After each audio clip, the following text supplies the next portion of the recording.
Webinar pada pagi hari ini terselenggara atas kerjasama Kemendikbudristek dengan Kantor Pembantu Rektor 5 UKSW bersama Biro Penelitian dan Publikasi, Biro Inovasi dan Inkubasi, dan Biro Pengabdian Masyarakat. Sebelum kita mulai pada acara pada pagi hari ini, mari kita menaikkan doa bersama yang akan saya hantarkan melalui iman Kristiani. Mari kita berdoa. Ucap syukur untuk pagi hari ini, untuk setiap berkat, kekuatan, kesehatan, dan kesempatan untuk memulai webinar pada pagi hari ini. Kiranya Tuhan menolong dan menyertai sehingga webinar ini bisa berjalan dengan lancar dari awal hingga akhir. Dan webinar ini pun juga bermanfaat bagi kemajuan penelitian, inovasi, dan pengabdian kepada masyarakat, khususnya kepada sivitas UKSW dan pada masyarakat umumnya. Terima kasih ya Tuhan. Amin. Selanjutnya kami serahkan kepada pembantu Rektor 5 UKSW, Dr. Surya Satria Trihandaru MS Senat, untuk memberikan sambutan. Kepada Pak Surya, dipersilahkan. Terima kasih, selamat pagi Bapak dan Ibu. Salam sejahtera, shalom, namo buddhaya. Assalamualaikum warahmatullahi wabarakatuh. Pertama-tama saya mengucapkan banyak terima kasih untuk Profesor Doku Faisal Fatani, STMD, PSD, Ibu, yang sudah berkenan untuk memberi pembekalan pada kami. Nah, walaupun teman-teman kemarin sudah berusaha untuk membuat berbagai hibah ke DRTPM, saya kira masih ada banyak juga hibah-hibah yang lain. Nah, ini jurus-jurusnya apa? Kita ingin tahu kiat-kiat apa supaya kita bisa lebih banyak lagi melakukan riset, inovasi, dan kemudian meneruskan ke pengabdian masyarakat. Nah, tidak semata-mata untuk kemajuan UKSW saja, untuk seterusnya tidak, tapi kita mau membangun bangsa dan negara ini sebaik mungkin, sehingga kita perlu berkolaborasi dengan berbagai researcher, berbagai institusi. Nah, mungkin Profesor bisa memberi kami berbagai jalan bagaimana berkolaborasi dengan baik di dalam UKSW maupun keluar UKSW, di dalam negeri maupun di luar negeri juga. Nah, semoga kita belajar banyak ya dari pertemuan ini, dan peserta dari UKSW lumayan banyak, tetapi mungkin kita masih sempat mengundang teman-teman kita dari yang lain, bisa di-share juga supaya kita bisa belajar bersama. Nah, Bapak dan Ibu, dipersilakan bertanya banyak soal riset, soal bagaimana berinovasi, dan mungkin ada hibah-hibah lain yang besok akan jalan. Monggo silahkan tanya, terutama yang matching fund yang sedang jalan ya. Semoga juga itu jelas. Dan mungkin hibah yang ars-ars atas juga yang perlu kita raih. Yang lebih penting juga keterkaitan antara Kemendikbud, Ristek-Dikti dengan BRIN, dengan kementerian yang lain.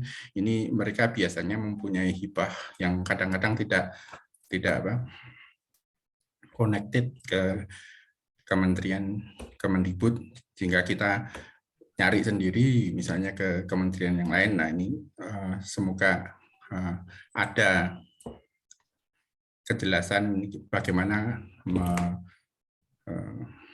membangun kerjasama di seluruh kementerian untuk riset, untuk inovasi, untuk PM, dan sebagainya.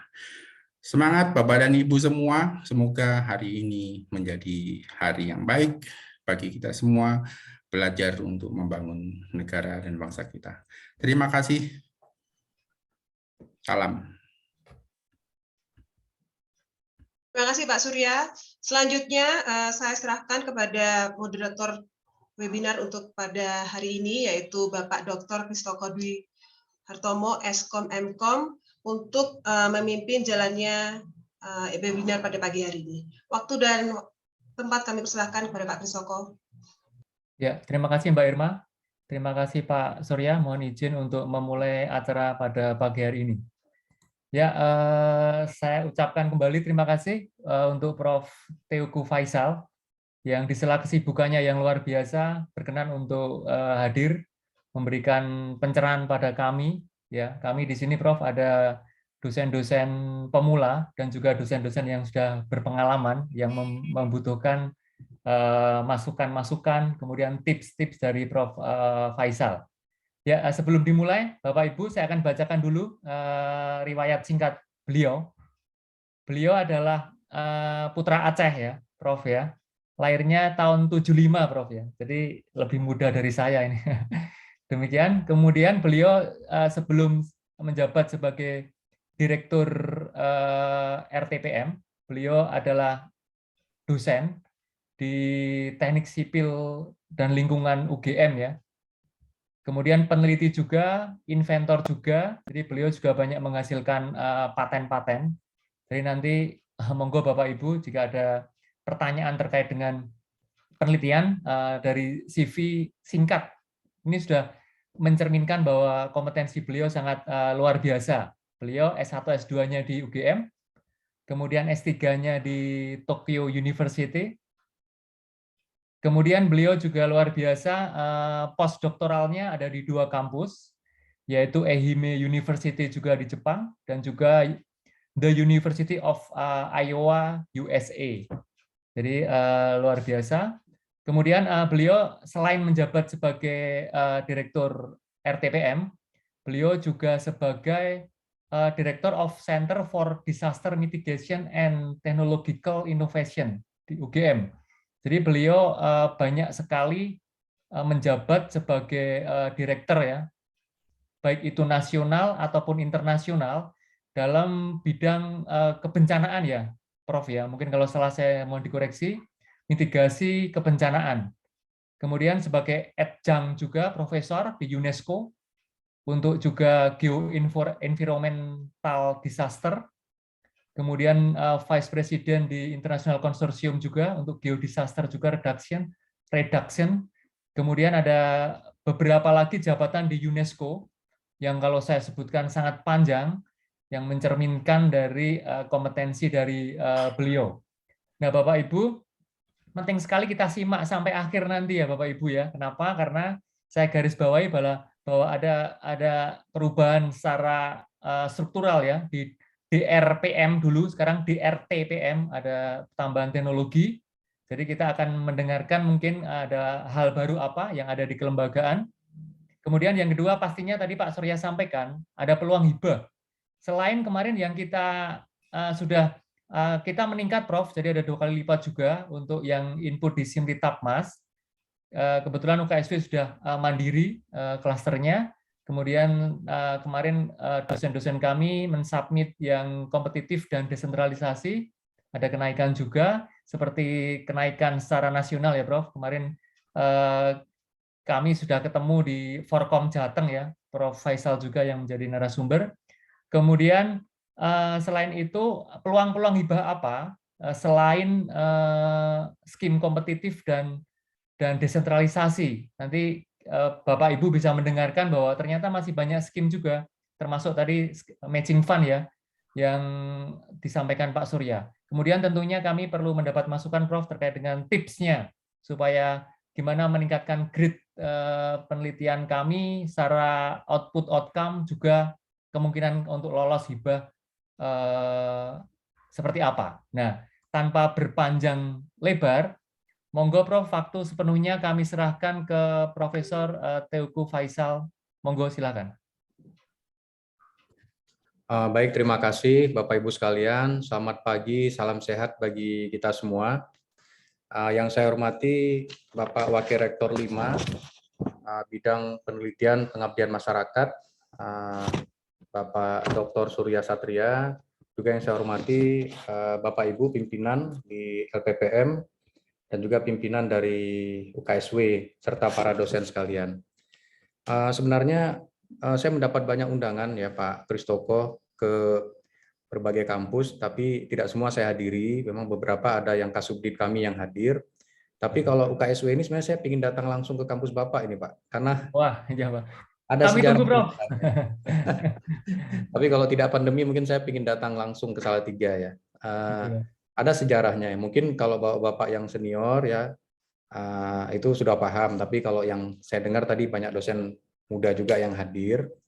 Jadi kenapa kok saya ingin sekali datang ke UKSW bahkan sejak 30 tahun yang lalu. Jadi sewaktu saya SMA-nya di Magelang, Pak ya. Jadi saya sampai SMP di Banda Aceh, SMA-nya di Magelang, di SMA Taruna Nusantara dulu. Sewaktu saya masuk UGM, saya satu kos dengan seorang lulusan dari SMA 1 Solo ya. Dan dia tidak kelihatan terlalu happy diterima di Fakultas Teknik. Saya tidak sebut jurusannya ya. Salah satu yang favorit di sini. Ternyata dia daftar ke UKSW dan diterima sebagai cadangan, Pak, di teknik elektro. Jadi dia sangat kecewa ya. Ketika kami sedang ospek, tiba-tiba ada panggilan, Pak. Kalau dia bisa masuk di sana, dan dia meninggalkan semua, Pak, di sini, dan pilih untuk masuk UKSW gitu ya. Dan di sana saya bingung, kalau sekarang kan anak-anak sekarang langsung riset ya, buka Google terus cari ya, UKSW, ada apa sih di sana? Kenapa kok teman dekat saya sama-sama ospek ya, tiba-tiba meninggalkan semua yang ada di UGM itu pindah ke UKSW. Saat itu elektronya sangat terkenal ya, tapi hanya dengar-dengar ya Pak ya, karena dulu kan belum ada internet ya. Dosennya katanya masih banyak dari luar negeri ya, Bapak Ibu ya, dari Belanda. Jadi dia sudah lihat di sini, dia mengatakan tidak. Saya punya cita-cita saya dari dulu maunya kuliahnya di UKSW, di elektro. Jadi mungkin bagi dosen-dosen muda dapat dicari lagi ya jejak sejarahnya, bahwa semoga sampai sekarang juga semakin luar biasa. Nanti pada saat Pak Kristoko paparan mungkin saya bisa dijelaskan the creative minority, Pak ya. Saya ingin tahu lebih jauh apa itu maksudnya ya. Mohon dijelaskan. Karena saya pernah terinspirasi datang ke saya sempat sabbatical juga di San Diego State University di US. Mereka semboyannya small university that make you big gitu ya. Keren banget. Sekarang kalau kita cari sudah tidak ada. Dia universitas kecil yang membuat kamu menjadi besar gitu ya. Kata dia sekarang leading public research university. Ini ada perubahan nama gitu ya. Tapi ketika saya di sana ternyata saya masuk ke sebuah ruang seperti auditorium untuk ruang kerja seorang dosen, dan dia adalah staf ahli NASA gitu ya. Jadi kita bisa melihat gempa itu dari seluruh dunia. Ketika gempa di Eropa, di Yunani dan Italia, bergerak ke Iran, Iran bergerak ke Asia Tengah dan sebagainya, itu semua datanya ada di sebuah teater yang berbentuk bundar itu, dan peta dunia ada di sana. Jadi keren sekali. Padahal kalau kita dengar San Diego State University bukan Ivy League misalnya ya. Jadi ini tapi mereka adalah partnernya NASA untuk bagian geohazard. Bapak Ibu sekalian, dengan cerita tadi, saya tadi melihat banyak Pak ya paparan dari video baru singkat nih Pak. Saya melihat benar bahwa kita punya menu Pak, banyak sekali menu di meja kita. Salah satunya misalnya Pak, tadi saya lihat ada biosecurity di dalam video tadi, karena agak cepat Pak ya, jadi beberapa saya tangkap. Baru saja terbentuk namanya Pak Indonesian One Health University Network. Ya, nah ini harapannya, saya belum cek lagi, tadinya cuma sekitar 4-5 university, kemudian berkembang mengundang lebih banyak lagi, karena di Indonesia ada 39 laboratorium rujukan untuk cek sampel COVID yang berasal dari perguruan tinggi, fakultas maupun rumah sakit. 28 di perguruan tinggi negeri dan 11 di perguruan tinggi swasta. Tersebar di 29 kabupaten kota, 18 provinsi. Nah, mereka membuat konsorsium, Pak, untuk biosecurity, ya. Kemudian mereka menerapkan namanya sistem manajemen biorisiko laboratorium melalui program ini. Sehingga nanti salah satu skema pendanaan riset itu adalah skema penugasan ya Pak ya. Penugasan. Nah, salah satunya yang juga sudah berjalan, sudah kami tugaskan, itu adalah asosiasi untuk kajian wanita, gender, dan inklusi sosial. Ini ada 25 universitas, saya belum cek lagi, mohon maaf, apakah UKSW sudah masuk di sana, 25 universitas dari seluruh Indonesia yang bergabung dalam asosiasi ini, kemudian mereka mendapat penugasan untuk perkuatan Permendikbud-Ristek yang terkait dengan pencegahan kekerasan seksual di kampus. Lalu mereka mendapat ada 6 tema yang dikembangkan, dikeroyok rame-rame, masing-masing tema mendapat pendanaan penugasan. Jadi tidak ada persaingan di Simultakmas itu ya. Kalau penugasan pokoknya sepanjang tahun, Bapak Ibu. Jadi penugasan itu sepanjang tahun, tidak ada closing-nya ya. Jadi Mohon kita maaf, Prof. Itu yang penugasan kami yang masuk 1, Prof. Yang ini hadir juga Bu Ina, Prof. Untuk Saya, penugasan Prof. yang 6. Terima kasih. Ini, Prof. ya dari mana Bu? Bidangnya? Dari UKSW. UKSW, Pak. Ya. Pusat Studi Penugasan Jalan. yang mana Bu? Yang KKS, Pak. Permendikbud-Ristek. Baik ya. Terima kasih, Baik, Prof. selamat ya. Jadi memang penugasan ini tidak mengurangi kuota dan itu benar-benar bidang-bidang strategis yang dipilih dan harapannya kita mendapatkan policy debrief dan juga banyak masukan ya Bapak Ibu dan semoga terus berlanjut. Baik, untuk memulai diskusi saya boleh share paparan ya Bapak Ibu. Nanti saya kirim juga ke Pak Kristoko nanti setelah ini. Ini, Bro.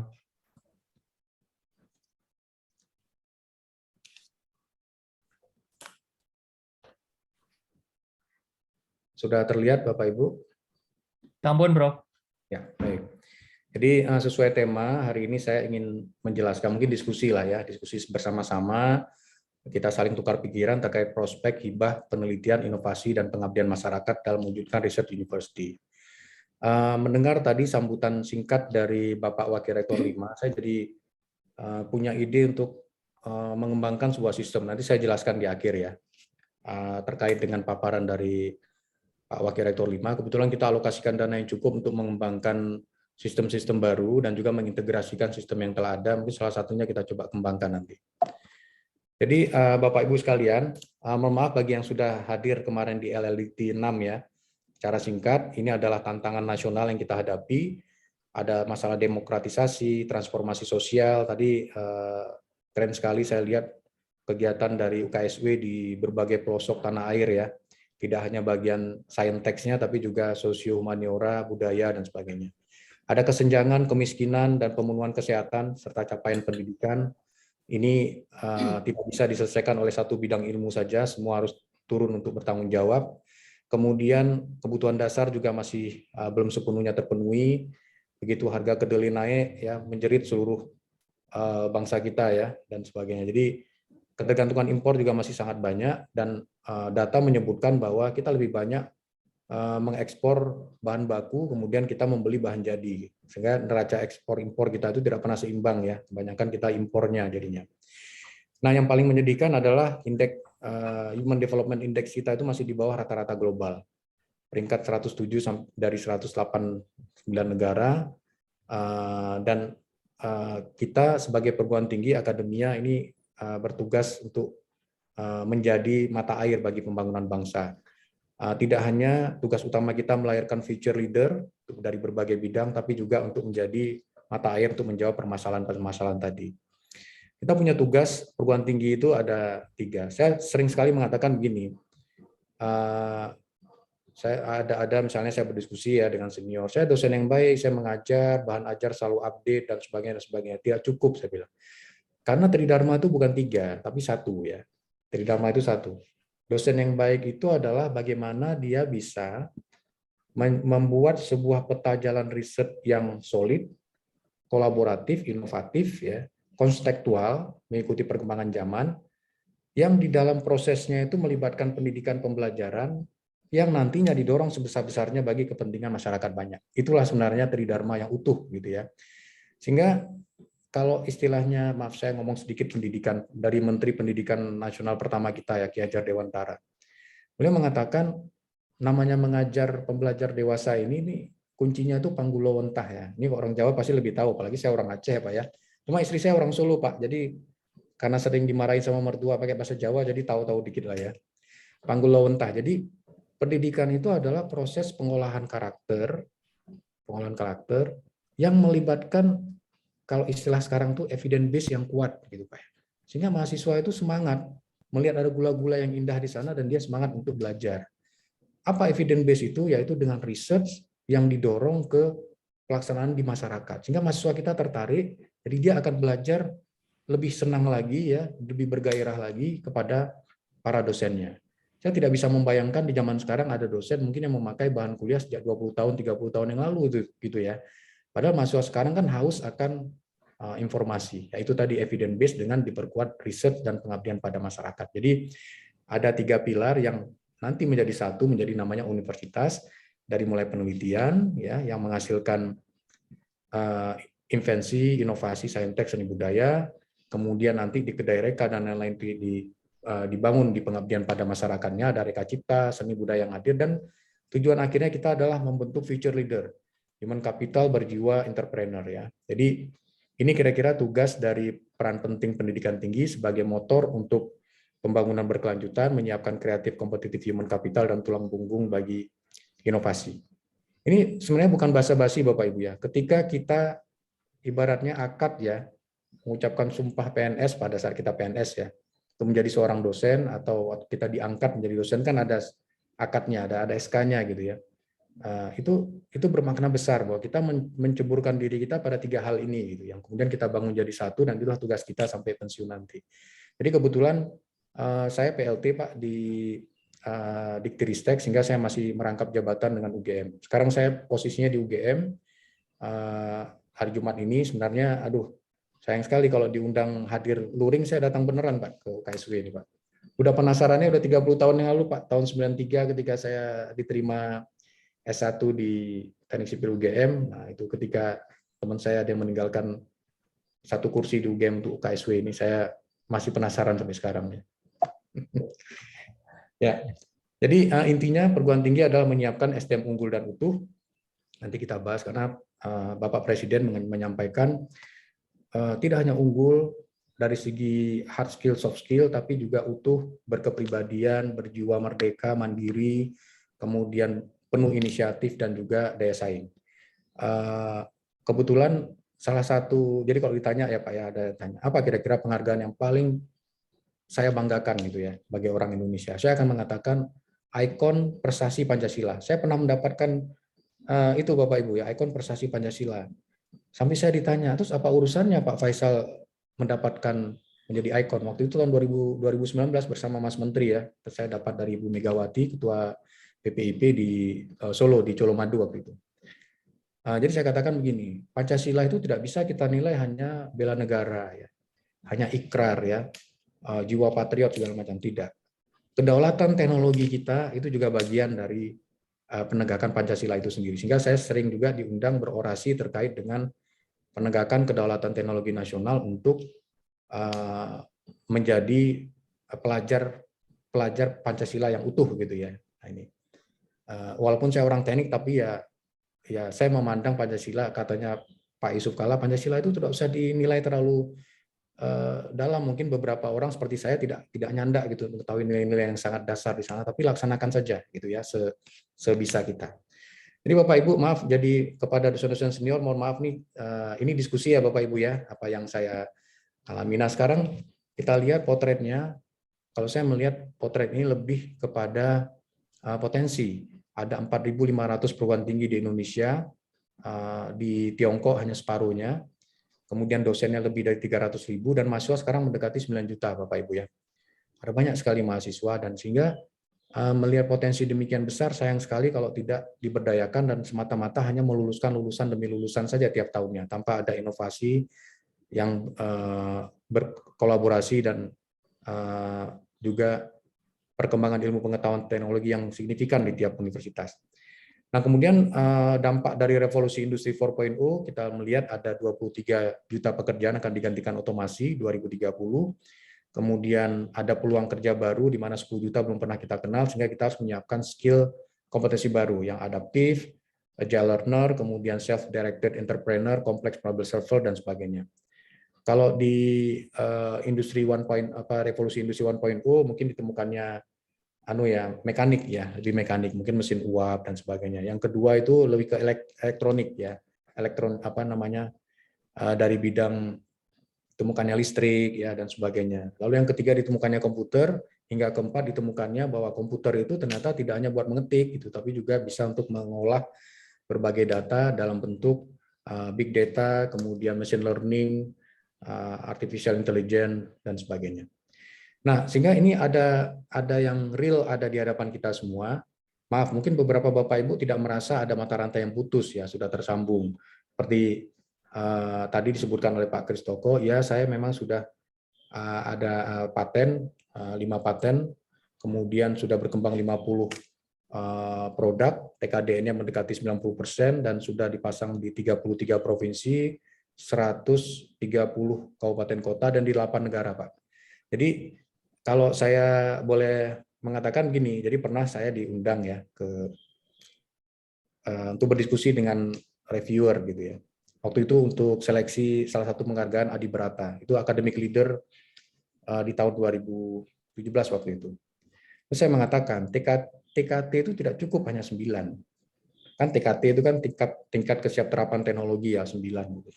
9 itu kita sudah menghasilkan produk nih, sudah siap pakai. Tapi kan terpajang di etalase kita nih. Lalu kita menunggu ada dari kementerian lembaga, dunia usaha, dunia industri, siapapun untuk datang membeli alat kita. Dan ternyata lama-lama tidak ada yang datang, gitu, ya.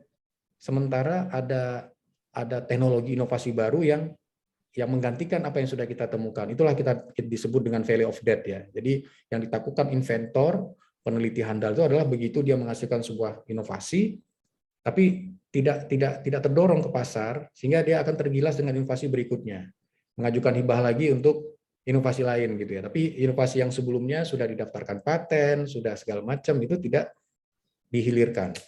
Nah, itu masuk ke lembah kematian, ya. Nah, sehingga kita bisa melihat mungkin di UGM saja ada sekitar 200 atau 300 paten, tapi yang memberikan royalti kepada UGM itu adalah mungkin hanya 10 paten, termasuk 5 dari paten saya, ya.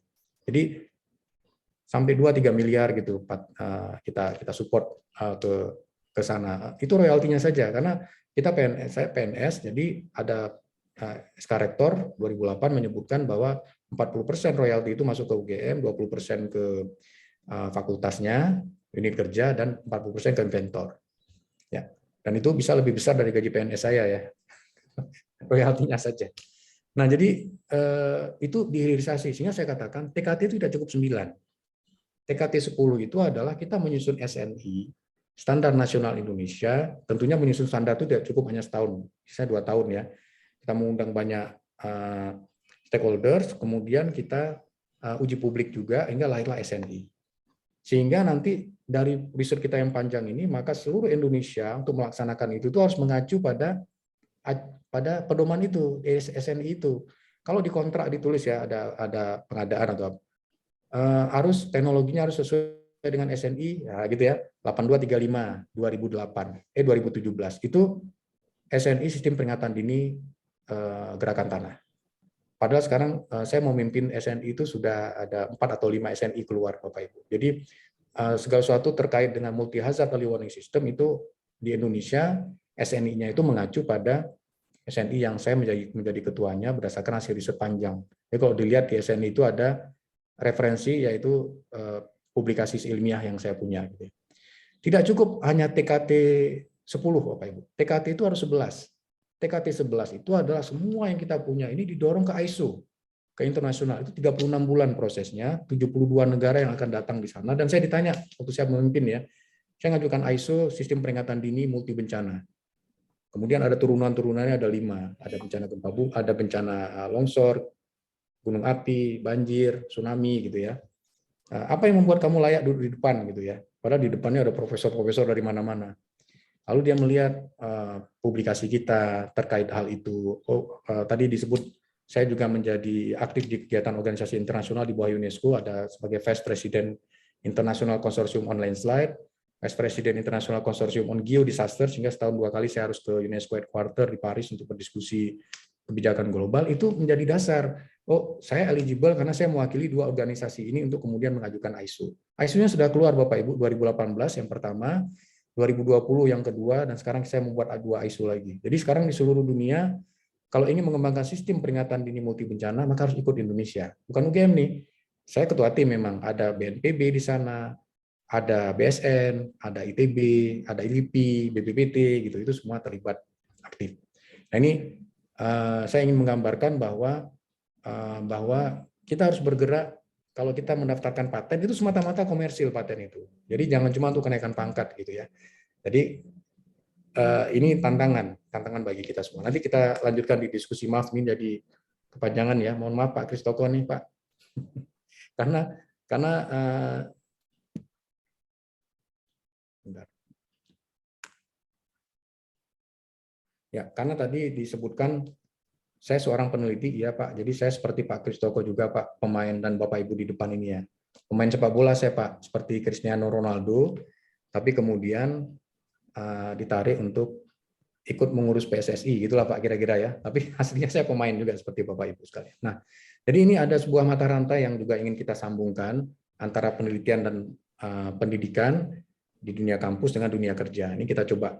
Nah, kemudian lahirlah yang namanya Kampus Merdeka ya Bapak Ibu ya. Jadi dulunya saya, mungkin Pak Kristoko dan Bapak Ibu lain ada yang generasi yang kurikulumnya lebih sempit, preskriptif ya. Sekarang lebih fleksibel kayak makna, tidak ada satupun karir kita kelak yang hanya membutuhkan satu bidang, tapi bisa beberapa bidang. Nah, sehingga mahasiswa bisa menempuh 1 semester di prodi lain atau 2 semester di kampus kehidupan ya, dimanapun. Nah, ini nanti kalau dulu saya yakin bahwa kita tahu sudah ada nih sebenarnya Kampus Merdeka ini program magang ya kan, kita mengirimkan mahasiswa ke luar negeri bahkan double degree, tapi mungkin tidak seperti sekarang yang lebih terstruktur, dihargai 1 semester itu 20 SKS ya. Dosen juga demikian, ketika ada yang sabatikal juga akan mendapat SKS minimal yaitu 12 SKS. Nah, sehingga di Kampus Merdeka ini Bapak Ibu ada dulu 8, sekarang tambah lagi bela negara, ada 80.000 mahasiswa yang ikut kampus MBKM ini di tahun lalu, dan tahun ini diharapkan lebih dari 100.000 orang karena dananya mendekati 2 triliun. Jadi diharapkan nanti akan lebih banyak. Kalau kita berbicara tentang penelitian dan pengabdian masyarakat, ada ruangnya juga Bapak Ibu bahwa mahasiswa kita bisa ikut membantu di sini di bidang penelitian, kemudian di kewirausahaan, proyek kemanusiaan, membangun desa, studi atau proyek mandiri. Ini mereka bisa ikut dalam kegiatan-kegiatan kita yang dinanai nanti untuk biaya hidup dan sebagainya dari MBKM. Kemudian kita lihat bagaimana potretnya di Indonesia, bahwa ternyata kita hanya mengalokasikan kurang dari 0,1% dari GDP kita untuk research and development. Sementara di Singapura sudah lebih dari 2%. Dan yang sebelah kanan ini mungkin yang sangat miris ya, bahwa dari industri, kalau di Thailand itu 73% dana research and development itu datangnya dari dunia industri, dari sektor swasta. Tapi kalau di kita, itu 26% dari swasta, sementara 39% masih dari pemerintah, dan 35% itu adalah dari perguruan tinggi. Jadi ini masih belum balance, bahkan Vietnam dan Singapura bisa lebih dari 60% dana R&D, risetnya itu dimiliki pihak swasta. Nah, untuk merangsang swasta untuk bisa lebih terlibat, maka dibangunlah namanya KEDREKA, matching fund di sana.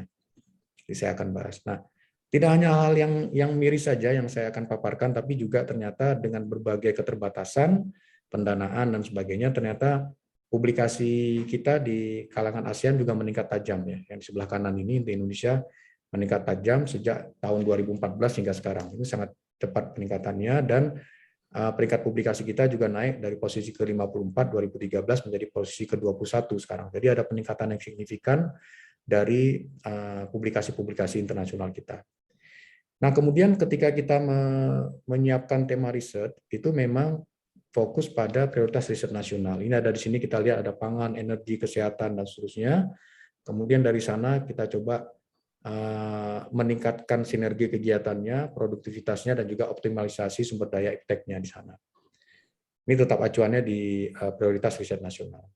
Nah, kemudian diramu kembali, lahirlah 5 prioritas nasional yang untuk riset dan pengabdian pada masyarakat. Kalau pengabdian masyarakat ditambah teknologi tepat guna dan sains, teknologi, engineering, mathematics ya. Tapi kalau untuk riset itu ada green ekonomi terkait dengan sustainability, lingkungan, perubahan iklim dan energi dan sebagainya. Ada blue ekonomi, kemaritiman, kelautan, perikanan. Ada pariwisata, teknologi alat kesehatan dan teknologi digital.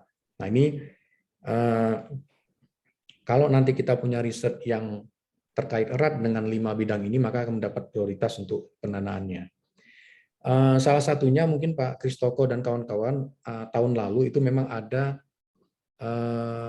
pendanaan untuk PTNBH kebetulan untuk teknologi dan alat kesehatan. Itu ada 28 miliar dananya, 79 proposal yang masuk. Nah, sekarang kebijakannya seperti sering saya sampaikan di sosialisasi ya, kita coba afirmasi, lebih pemerataan. Jadi semua yang masuk klaster utama ini harusnya bisa menjangkau dana ini gitu ya, misalnya memungkinkan. Nanti kita coba olah lagi. Nah, kemudian di samping itu di beberapa universitas juga, terutama di PTNBH ada Science and Technopark ya. Nah, ini lebih membuka lagi wajah perguruan tinggi. Kalau dari industri datang, itu dia kalau langsung datang ke Science and Technopark ini dia akan melihat produk-produk riset, keunggulannya, bisa berdiskusi langsung dengan para penelitinya dan sebagainya. Jadi ini salah satu cara juga untuk membuka wajah perguruan tinggi agar lebih siap ketika diajak bergandengan tangan dengan mitra. Nah, kemudian dalam kolaborasi menghilirkan atau menghulukan inovasi itu pijakannya ada 4 pilar ya. Yang pertama industri. Kebutuhannya apa industri itu? Kemudian kampus itu ada agenda riset apa? Lalu agenda pembangunan bagaimana dan society butuhnya apa? Jadi ketika 4 ini diramu, lahirlah dari kebutuhan masyarakat dan sebagainya, naiklah kita ke menghasilkan hasil riset berdasarkan demand, ada prototipe yang dihasilkan, perwarupa dan sebagainya, support dan terus berputar menjadi optimasi, scale up dan seterusnya. Jadi itu memang terjadi ya. Kebetulan dulu kegiatan riset saya tuh ikut dalam, kalau di ITB ada LAPI ITB gitu ya, kalau di UGM ada GMUM, ada perusahaan yang 99% punya UGM. Saking besarnya dia aktivitas di sana di spin off ya, disapih gitu, didirikan perguruan tinggi PT sendiri gitu kan untuk bisa menangani masalah kebencanaan. Jadi ketika dia sudah bergerak, kebetulan saya ada di pusaran ini Bapak Ibu, pahit getirnya sudah mengalami ada sekian banyak yang bekerja di, kita sebut teaching industry, di sana ada dari vokasi yang bekerja, ada alumni kita berikan beasiswa juga 5-6 orang setahun untuk ngambil S2, dan mereka lah yang menjadi pimpinan atau leader di PT baru ini. Jadi kita coba disubsidi IPTEK ya untuk menjembatani atau membuka silo-silo antara bisnis proses di industri dan juga di perguruan tinggi. Ini kira-kira tujuan besar kita. Nah, terkait pendanaan, nah semoga kita memahami dulu tadi konsep besarnya, baru kita masuk ke pendanaan. Ada 3 sebenarnya yang ada sekarang, ada Kedaireka sekarang paling besar 1 triliun, kemudian ada skema kompetisi nasional dan juga kompetisi desentralisasi. Jadi ada 3 skema. Kalau kita lihat memang ini rencana awal ya, bahwa ada 10.000 dosen pemula untuk dana sekitar 100 miliar, kemudian ada hilirisasi untuk PTN, BLU PTS 525 miliar, ini oke, tapi untuk hilirisasi solusi negara ini dikurangi sekitar 300 sekian miliar Bapak Ibu dan digeser ke sebelah kanannya di Kedaireka, di matching fund. Jadi dananya secara umum meningkat karena tahun lalu matching fund itu 250 miliar. Tahun ini naik 4 kali lipat ya, jadi hampir 1 triliun, sehingga hilirisasi solusi negara ini bagi peneliti-peneliti handal, high index tinggi, memiliki perwarupa, memiliki prototipe, paten dan sebagainya didorong untuk bermitra. Jadi ada di sebelah kanan. Lalu prioritas penelitiannya ada 5 yang sudah saya sebutkan tadi, dan tidak lupa kami juga bertanggung jawab untuk mengadakan untuk mensupport ya seminar internasional dengan dana yang juga terbatas, juga untuk membuka coaching klinik untuk publikasi dan paten. Jadi kita juga punya program di DRTPM untuk coaching dan sebagainya. Rencananya begini nanti Bapak Ibu, kita tahun lalu dananya agak banyak ya, mungkin sekitar 50 M ya, sekarang turun menjadi kira-kira cuma 1/5-nya. Jadi kita dulu mengundang yang terpilih pengelola jurnal misalnya untuk datang mengikuti coaching klinik pengelolaan jurnal nasional agar dari Sinta 1, Sinta 2 ini bisa naik menjadi terindeks Scopus misalnya. Itu tiketnya kita biayai, kemudian kita siapkan hotel dan sebagainya. Kalau sekarang tidak, mungkin hotelnya kita siapkan tapi perjalanannya ditanggung oleh universitas masing-masing. Jadi ada, karena keterbatasan dana maka ada yang kita kurangi di beberapa poin. Nah, kemudian saya ingin diskusi sedikit nih tentang ini, saya belum pernah diskusikan ini sebelumnya Bapak Ibu ya. Ini adalah potret anggaran pengabdian masyarakat dari tahun ke tahun, dan kita bisa lihat tahun 2021 sudah turun, tahun 2022 turun lagi, hanya sekitar 16 miliar. Ini sebenarnya bukan turun, tapi dananya itu tidak diplotkan di sini, tapi digeser ke matching fund Kedereka. Karena pengabdian masyarakat ini pasti ada mitra ya, apakah mitra asosiasi atau komunitas dan sebagainya. Jadi itu didorong ke kanan. Dan nanti sumbangan dari mitra tidak hanya in cash tapi juga bisa in kind. Ya, nah ini dananya memang bisa dipahami agak turun jauh. Kemudian kalau sebelumnya ada tahun 2021 pengabdian masyarakat ada 472 proposal didanai ya. Yang multi tahun ada 246. Kita lanjutkan saja. Nah, kemudian ini adalah skema-skema dari pengabdian pada masyarakat. Ya, ada kira-kira 54 miliar tahun sebelumnya. Kemudian ini sebarannya ya. Kita sedang baru punya sebaran untuk pengabdian pada masyarakat, untuk penelitian masih kita coba lihat lagi apakah sudah cukup merata sebaran perguruan tinggi, judul yang didanai dan dana yang menyebar di 34 provinsi di Indonesia. Jadi ini sedang kita olah untuk penelitian juga Bapak Ibu. Tapi yang saya disebut pemerataan bahwa tiap-tiap daerah juga mendapatkan perhatian untuk dapat mengembangkan kegiatan penelitian dan pengabdian pada masyarakat. Nah, kemudian ini tahun ini yang skema lanjutan itu ada 69 proposal, dananya 11 miliar, dan kita membuka usulan baru, makanya hanya dibuka di PKM dan PKMS ya, pengabdian pada kerjasama dengan mitra dan stimulus, itu hanya sedikit yang dibuka, karena lainnya kita coba dorong ke Kedereka. Kemudian untuk penelitian sendiri, ini di tahun lalu ada sekitar 1, sekian triliun, ini adalah sebarannya. Kemudian untuk lanjutannya, yang kemarin itu ada sekitar 2.500 sekian proposal. Ini sudah diturunkan standarnya itu nilainya 50 ke atas ya. Kalau 60 ke atas yang lolos cuma 1.000 proposal Bapak Ibu. Jadi bisa dibayangkan nanti akan ada banyak protes juga ke kita ya. Dari 3.800 proposal total yang mendapatkan penelitian tahun kedua ketiga itu kita cut dengan dana dengan nilai 50, keluarlah 2.500 dengan dana 329 miliar. Dan tahun ini untuk melalui Simultamas kemarin itu masuk kira-kira total 44.000 proposal, penelitian 31.000 dan total pengabdian dana 12.000 proposal. Jadi sangat banyak. Dan ini sebenarnya hal yang menggembirakan karena tahun lalu cuma 25.000 proposal Bapak Ibu. Tahun ini 44.000. Jadi sebenarnya yang masuk 48.000 lebih, tapi yang di-approve oleh LPPM dan sebagainya yang masuk ke kami adalah 44.000. Ini sekarang yang reviewernya harus bekerja keras untuk dapat memilih kira-kira dari 44.000 ini, ya ini prosesnya sekarang masih kita akan diumumkan bulan Maret harapannya ya. Lalu berkontrak kira-kira 8 bulan pelaksanaannya, baru nanti di akhir nanti ada monef juga, dan juga di akhir ada laporan akhir.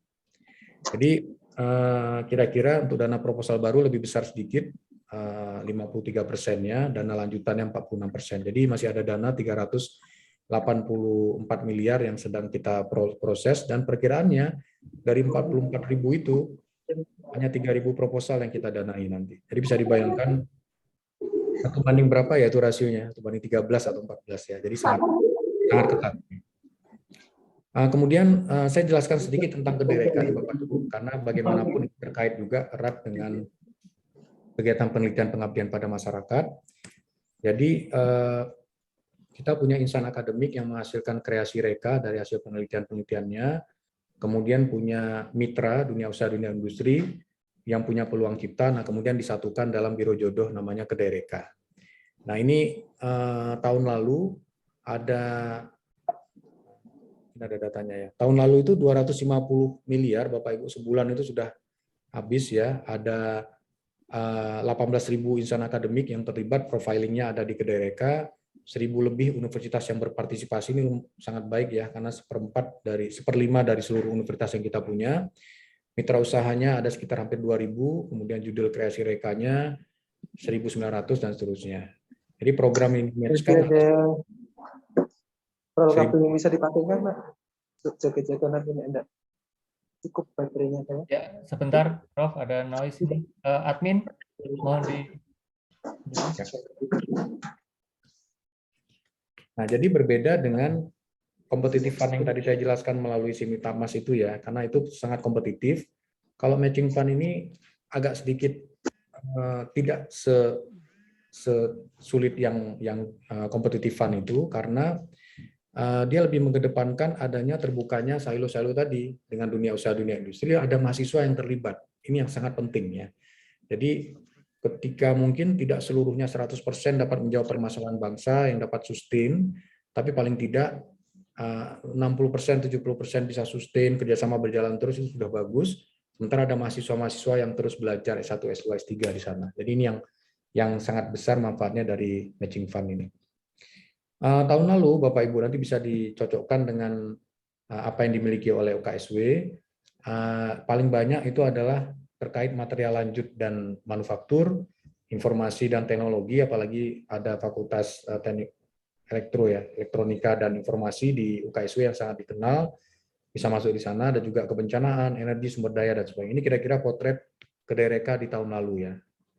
Kemudian contoh-contohnya mungkin untuk membuka diskusi kita setelah ini, misalnya ini startup untuk riset pengolahan limbah plastik ini di Kota Semarang, dari Udinus, kemudian Pemkot Semarang membuat PT, mungkin semacam BUMD ya, Daur Indonesia, dan seterusnya. Jadi kontribusi industri 500 juta, Kederekanya dikalikan 3, karena ini termasuk hibah prioritas nasional ya.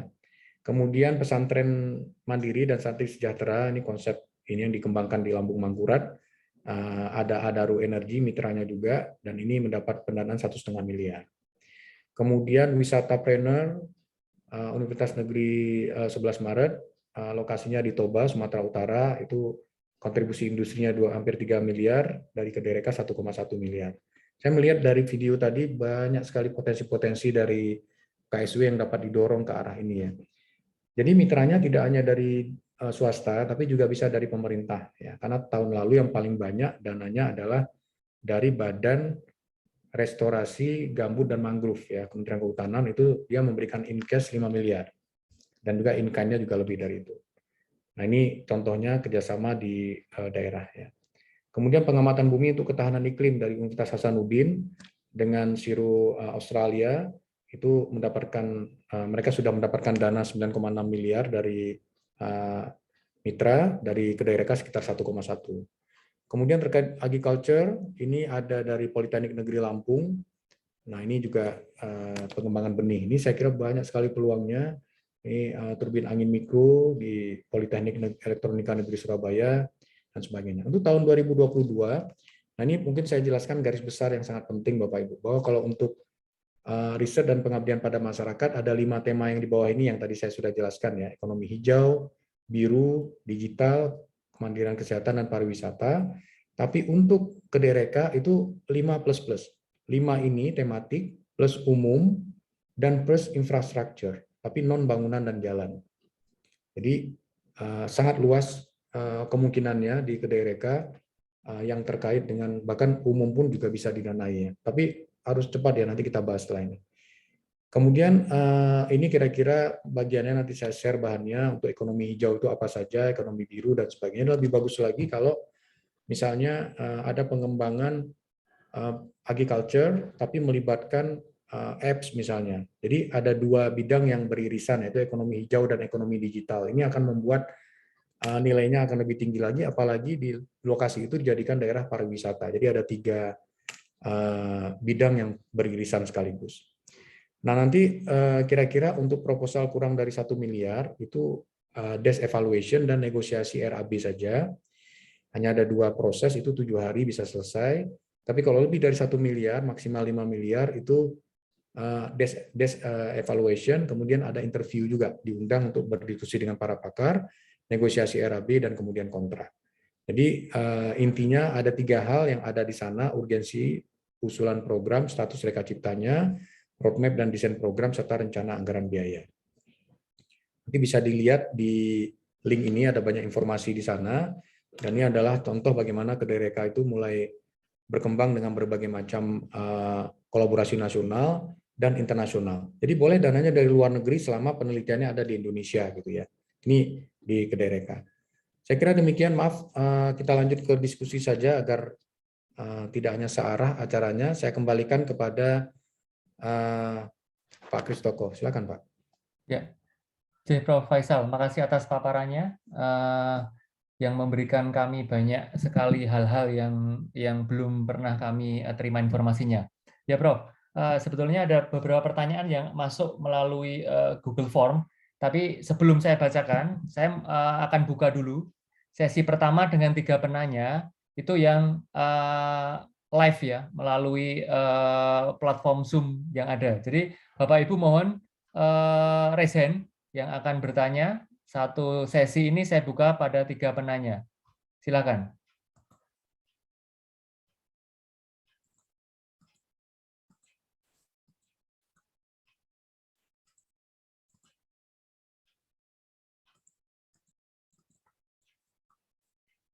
Ya, 1 Bu Ina. Ada lagi? Yang lain? 2 lagi, silakan.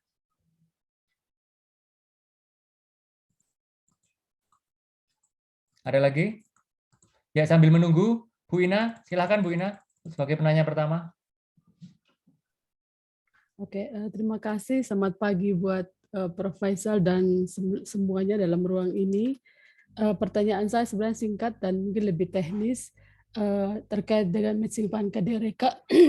Itu kan sudah dibuka Prof, mulai dengan tanggal 1 sampai tanggal 30. Nah, pertanyaannya dalam satu diskusi memang itu ditekankan siapa cepat, siapa dapat. Nah, pertanyaannya adalah selain kita juga melihat beberapa fokus yang sudah Prof. Faisal kemukakan tadi, misalnya cross-cutting dari 2 atau 3 topik itu menjadi prioritas, itu pertama.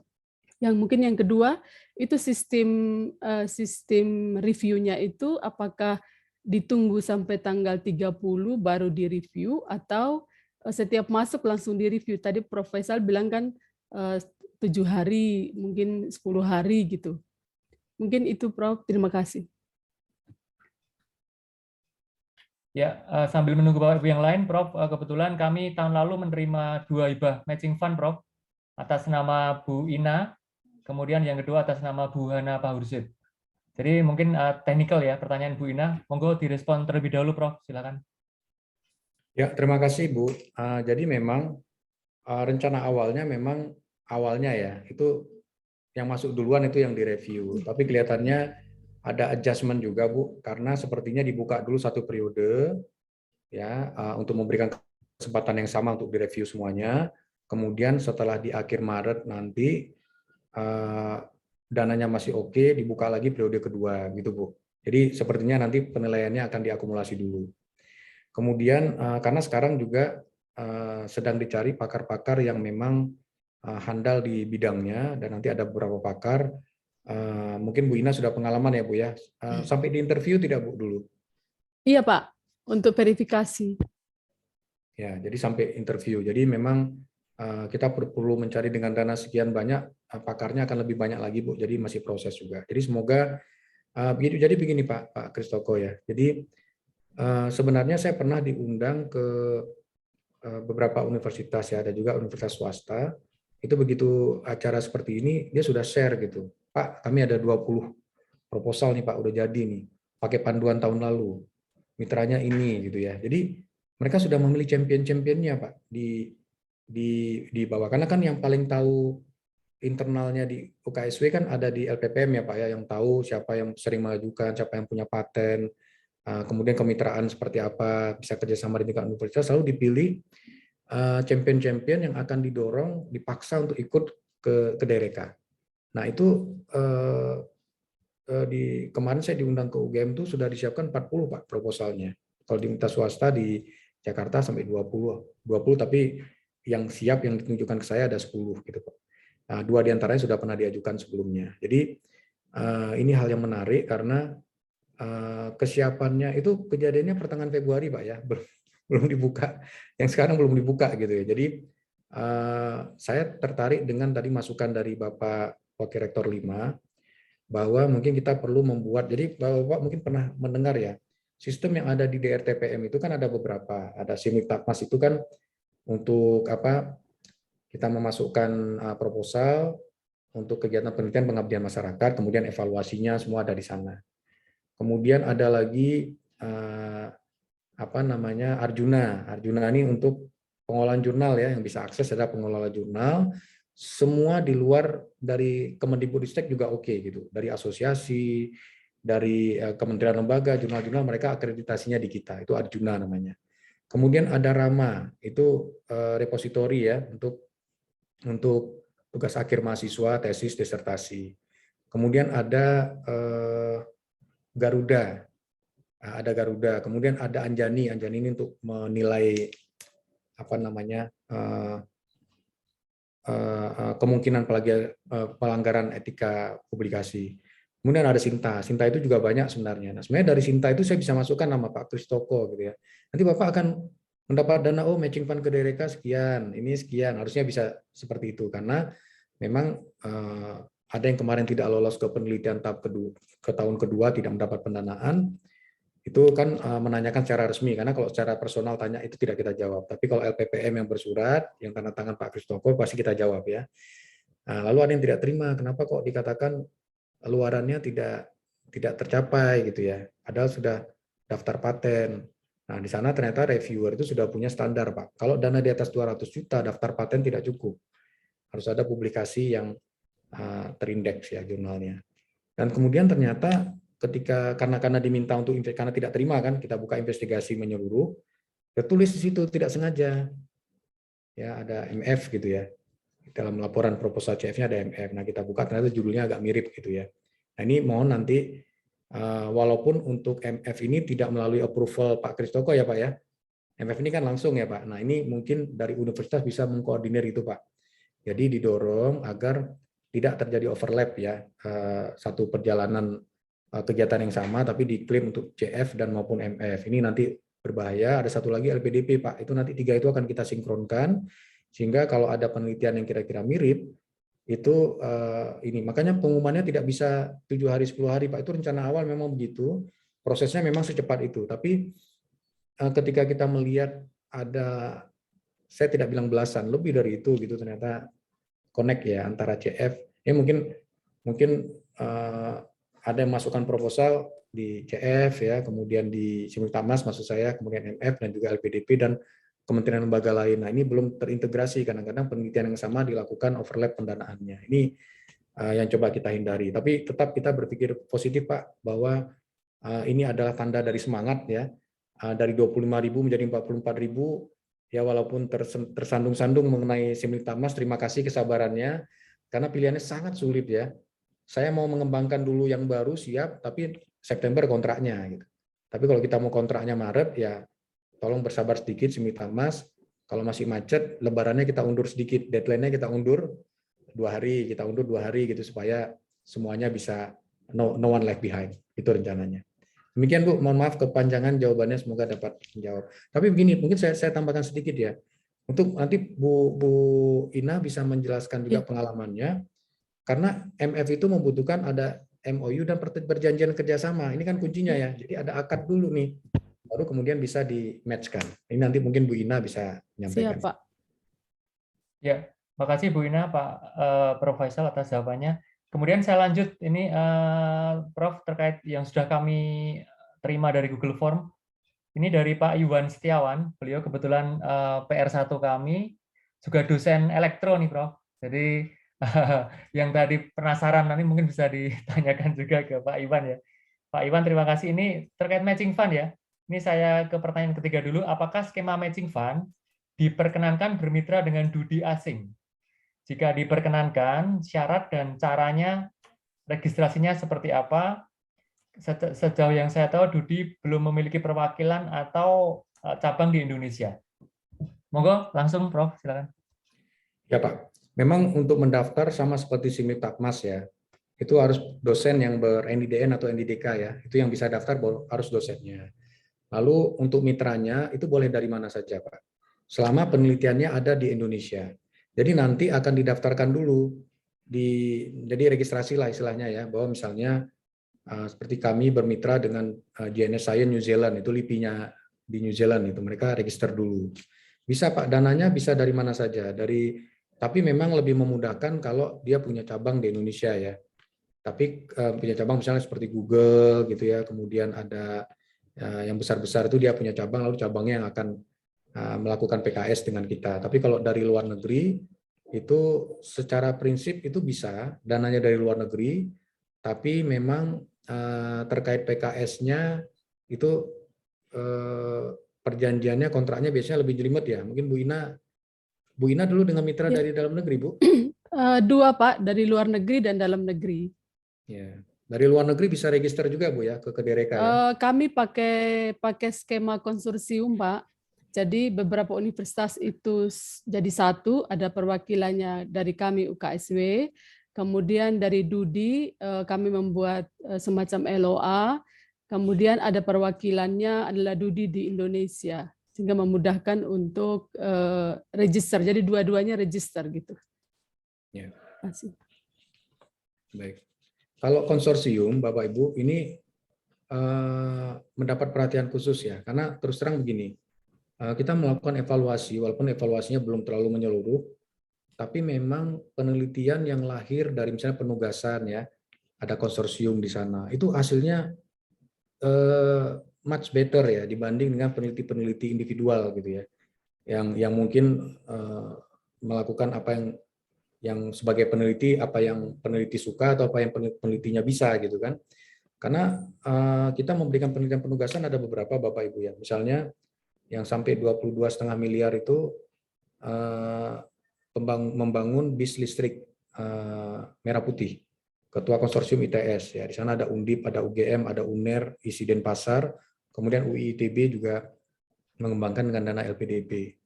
Itu mereka ikut sabatikal, ada mahasiswa MBKM 100 orang ikut belajar di Inka, Madiun, dan juga di Malang dan sebagainya. Jadi lebih terarah, dan karena dia punya roadmap yang bagus, karena konsorsium itu kan pasti harus punya grand design kan, konsorsium itu biasanya. Yang kedua yang laptop penggerak ya, itu ketua konsorsium ITB, ada beberapa, ada 6 universitas, ada yang swasta juga, itu mengembangkan, dan itu akan juga sepertinya membutuhkan dana sekitar 18 miliar untuk matching fund-nya. Jadi yang tadi saya sebut mengenai studi wanita, gender, dan inklusi sosial. Kemudian ada lagi yang biosecurity yang akan masuk. Kemudian ada juga untuk kebijakan kesehatan. Nah ini orang-orang yang kumpul ini ada juga bidang sejarah gitu ya, sejarah bangsa. Itu ahli-ahli yang kemudian begitu membuat proposal itu sudah ada proses pengayaan di internal konsorsium ini. Ini yang keren sebenarnya ya. Tapi kalau individual ya apa yang kita submit saja gitu, yang kemudian dievaluasi yang mungkin tidak connect dengan satu dengan yang lain. Salah satu lagi misalnya Pak Kristoko ya Pak ya, ini karena terkait dengan elektronika, dengan artificial intelligence, itu juga ada konsorsium Pak, baru 6 universitas mengajukan dana, cukup besar Pak, di atas 100 miliar, tapi dananya LPDP dan akan didorong ke tahun depan kelihatannya. Kita ingin mengundang juga Artificial Intelligence Center yang ada di UNER, ternyata ada. Kalau di UKSW ada, itu mungkin bisa kita diinfokan. Jadi dari rapat ini Pak, nanti mungkin kita memohon Pak Kristoko bisa membuat semacam profil singkat, sebenarnya apa sih penelitian-penelitian unggulan ya, niche-nya yang ada di UKSW Pak. Ya. Ini yang saya maksud tadi, mungkin kita perlu buat sistem. Jadi kalau kita melihat artificial intelligence, begitu keluar tuh universitas mana saja yang mengembangkan, kalau kita klik UKSW itu akan keluar produk-produk apa yang dihasilkan, publikasinya, siapa kontak personnya, dan sebagainya. Jadi kita coba mengikat, tapi dengan sebuah sistem yang lebih bisa membaca, mengolah datanya gitu. Karena sayang sekali dana 100 miliar lebih, tapi hanya 6 universitas yang terlibat. Nah ini kita mau mendorong kalau bisa lebih banyak yang terlibat. Ini masih awal Pak ya, karena kalau mengembangkan sistem paling 2 bulan paling cepat, tapi kita coba akselerasi. Saya tadi terima kasih Pak WR5 membuka, biasanya saya tanya, nanti kirim ya, minggu depan saya ke Unsia, nanti siang saya ke ITS ya. Itu mereka menulis Pak, pusat studi center yang mereka punya apa gitu ya. Niche-nya, keunggulannya tuh di mana gitu. Sehingga kalau saya bilang artificial intelligence, saya punya data konkret. Ini patennya sekian gitu. Jadi kayak profiling yang sebenarnya itu ada di Kedereka. Kedereka kan masih mix ya. yang di sana. Nanti coba kita tarik juga data dari Kedereka untuk mengetahui niche yang ada di tiap universitas. Itu Pak. Jadi kalau bisa kita buka di peta Indonesia keluar, oh AI itu ada di Jawa Tengah ada berapa gitu. Jadi yang kita bisa libatkan itu bisa banyak. Kemudian juga kemarin sedikit saya tambahkan ya, saya diundang oleh Kedutaan Besar Australia. Itu ada kegiatan namanya yang sedang dikembangkan ya, tapi belum final. KPP namanya. Knowledge Platform Partnership. Itu dananya $50 juta selama 5 tahun. Dan bidangnya ada banyak, ada berapa bidang di sana. Jadi kalau ditanya nih, mana nih universitas yang kira-kira bisa kita kembangkan. Nah ini kalau kita punya platform yang bagus Pak, kita bisa search ya Pak ya, oh ternyata UKSW banyak di Indonesia Timur nih kegiatannya terkait dengan cross-cutting issues misalnya, itu akan muncul di sana. Tapi kita coba Pak ya, sementara yang ada dulu, ini sebagai pilot ya, beberapa dulu kita grab yang ada, nanti kalau Pak Kristoko bisa mengirimkan pada kami, apa kira-kira niche yang ada di UKSW, sehingga kalau ada kegiatan-kegiatan kita bisa, tolong diundang dong itu Indohun itu Indonesia yang Health One Health Network itu ya, tolong yang UKSW diundang dong, itu ada labnya di sana yang dipakai untuk analisis COVID misalnya. Ya. Demikian Bapak Ibu. Tapi mohon maaf saya takut, saya biasanya kalau istilahnya kalau menginisiasi sesuatu tuh barangnya harus jadi gitu ya. Saya takut juga terlalu banyak berjanji ke Bapak Ibu, tapi insya Allah kita coba ini Pak, kita coba wujudkan ada database yang lengkap dan juga saling bisa lihat satu sama lain gitu ya nantinya. Ya, terima kasih Prof. Banyak sekali pertanyaan ternyata ini dari yang kami terima. Saya akan sarikan aja karena beberapa mungkin nanti. Jadi Bapak Ibu jangan khawatir, nanti kita terutama BII, Biro Inovasi Inkubasi itu minggu depan kita akan adakan workshop Prof. Melaporkan juga tentang khusus matching fund. Karena kami juga punya 2 peneliti yang sudah lolos, kemudian kami punya reviewer juga Prof untuk matching fund. Jadi kami minggu depan akan mengadakan workshop terkait penyusunan proposal matching fund. Tapi ini saya sarikan pertanyaan masih tentang matching fund, ini yang terakhir tentang matching fund ya. Itu bahwa yang pertama, apakah ini ada mahasiswa S3 ilmu komputer kami Prof. Tadi menyambung dari Prof bahwa kami juga intens, kami tergabung juga dengan salah satunya BINUS ya, UI untuk terkait dengan AI. Kami punya S2 Data Science, kami punya teknik elektro, kami punya teknik informatika, punya S3 ilmu komputer. Nanti kami akan segera tidak lanjuti Prof untuk profiling, untuk database apa saja yang pernah kami buat. Kami pernah membuat yang sudah terpakai itu adalah smart farming contohnya. Nanti kami akan sertakan itu. Jadi Prof, ini mahasiswa S3 kami bertanya, apakah bisa topik disertasi menjadi topik matching fund, kemudian apakah istilahnya untuk menggandeng mitra pengusaha. Jadi apakah itu diperkenankan? Kemudian berikutnya terkait dengan matching fund yang bidang pendidikan, Prof. Seberapa peluangnya? Jadi mungkin itu kunci dari pertanyaan terkait matching fund ya. Sebelum nanti ada dosen-dosen muda, Prof, yang ini ada banyak bertanya juga nanti setelah ini. Bagaimana, Prof, terkait 2 pertanyaan tadi, Prof, dari mahasiswa S3 untuk disertasinya, dan kedua, seberapa besar peluang untuk bidang pendidikan ya, untuk lolos matching fund. Prof. Ya, terima kasih Pak. Ini sebenarnya saya kalau diundang begini tuh, seperti nanti siang tuh di tes ya, klinik Kedereka itu saya pasti didampingi PMO-nya Pak. Project Management Officer yang mengembangkan Kedereka dari awal, yang menamakan Kedereka, yang kemudian mengembangkan di dalamnya itu mereka tahu persis gitu ya. Sehingga kalau terlalu teknis saya mungkin tidak bisa menjawab. Ya. Tapi secara prinsip begini, tadi mengenai disertasi, itu seperti yang saya sampaikan, selama dia tidak overlap dengan PDD ya, yang disertasi doktor, itu it's okay gitu. Tapi kalau sudah didanai disertasinya itu dengan skema penelitian pasca sarjana, disertasi atau tesis ya, apakah itu PTM ya, atau dia PMDSU atau PDD, itu sebaiknya jangan diajukan lagi karena topiknya sama. Kalau selama tidak sama, kemudian yang melakukan disertasi itu adalah doktor, adalah seorang dosen punya NIDN atau NIDK, dan diizinkan oleh promotor, why not gitu ya, masukkan saja. Jadi itu karena dia tidak ada cerita tentang pembatasan Kedereka itu, tidak ada apa ya, kuota-kuota ya Pak ya, pokoknya selama dia memang kelihatannya doable, itu akan didorong gitu biasanya. Nanti mungkin reviewernya yang hadir di sini bisa memberikan komen juga. Kalau detailnya saya belum, kalau garis besarnya iya saya tahu, tapi secara detail tidak. Untuk peluang bidang pendidikan, Pak, sebenarnya semua bidang karena dia umum itu punya peluang ya. Selama sebenarnya yang dinilai dari reviewer nanti bisa komen ya, bahwa ada banyak aspek penilaiannya itu. Mahasiswa yang terlibat itu penting ya memang. 1 S2 S3. Kemudian sustenabilitas. Karena begini, ini kan sebenarnya matching fund ini kan inisiasi ya. Inisiasi untuk kemudian berkembang. Ini saya cerita sedikit ya, kebetulan pengalaman saya. Begitu membuat kederekan ini diskusi banyak dengan saya waktu itu di tahun 2020-an sampai awal 2021. Kemudian begitu Kedereka muncul, saya dikontak. Tolong Pak Faisal ini ikut ya Kedereka. Gini saya bilang, saya mau ikut Kedereka, tapi saya sisi dudinya boleh nggak? Paham ya maksudnya? Karena kita sudah punya teaching industry sendiri, kita sudah punya investasi, kontrak kita itu mungkin sudah sekian besar dengan luar negeri juga ya. Jadi saya mau ikut, tapi saya ingin mengembangkan universitas-universitas yang ingin mengembangkan teknologi terkait kebencanaan, tapi saya jadi mitranya gitu, boleh nggak? Nah ini bahkan sampai ke titik itu Bapak Ibu ya. Jadi di sini saya berharap juga mungkin suatu saat ketika dia berkembang semakin jauh, malah posisinya sudah bukan di yang di-match-kan gitu ya, yang mendapat dana match, tapi malah berada di sisi sebaliknya gitu. Nah itu ada yang saya katakan nggak mungkin Pak, kok bisa sampai segitunya, tapi kenyataannya ya yang bekerja di kita ada 50 orang gitu ya. Kalau lagi on fire itu 50 orang yang ke lapangan gitu, di sini mana lagi. Jadi memang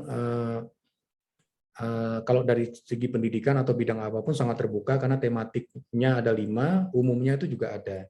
Selama dia sustenabilitasnya itu baik, apalagi melibatkan beberapa kolaborasi, karena hal yang paling sulit di kita itu adalah kolaborasi ya Bapak Ibu ya. Kita saling tahu misalnya, oh kalau AI ini unggulannya ada di UKSW nih misalnya. Nah ini untuk mengetahui informasi-informasi begini nih, kalau bisa di-search dengan cara yang lebih mudah gitu.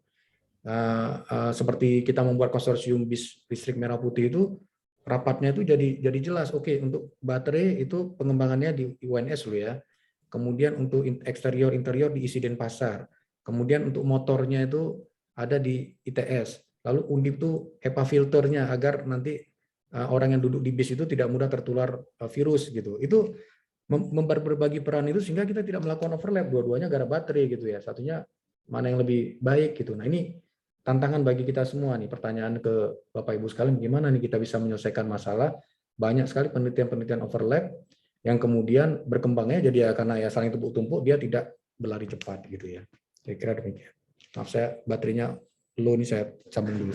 Silakan Pak Kristoko. Oke. Ya, terima kasih responnya Prof. Saya lanjut kembali dengan pertanyaan yang ini klise sekali ya, sering ditanyakan oleh peneliti bahwa kita kan sudah berbasis outcome ya, Prof, untuk riset penelitian kita, penelitian dan PM, skema-skemanya kan berbasis outcome. Tetapi ternyata masih ada tuntutan di bawah, terutama di LDIKT ya, itu bahwa masih ada berbentuk kwitansi ini, Prof.